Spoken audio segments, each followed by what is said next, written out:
Potensial müştərilərə və mövcud investorlara deyəcəyim söz odur ki, ən birinci addım hər hansısa bir qiymətli kağızlar bazarında atılacaq bir əqdin bağlanması üçün müraciət eləyəndə Mərkəzi Bank tərəfindən təqdim olunmuş lisenziyalı investisiya şirkətinə müraciət olmalıdır. Ən birinci birində başlanğıc qorunma məqsədi oradan başlayır. Hər hansı bir sayt üzərindənmi, yox, sosial şəbəkələrdə kifayət qədər böyük reklamlarla müştərilər cəlb olunur. Müqavilə bağladığınız şirkətin bizim ölkədə Mərkəzi Bank tərəfindən lisenziyaya malik olub-olmadığını yoxlamaq lazımdır. Birinci qorunma buradan başlayır.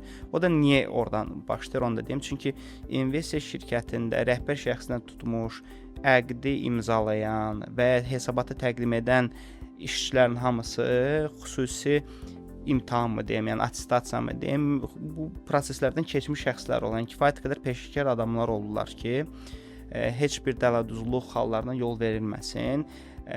Qanunverici tərəfdən hüquqlar qorunur, amma investisiya öz-özlüyündə az da olsa risk daşımalıdır. Amma bu investisiya riski olmalıdır. İnvestisiya şirkətinlə bağlı risk yox, aldığın qiymətli kağızla bağlı riskləri müştərinin özü zaten daşımalıdır.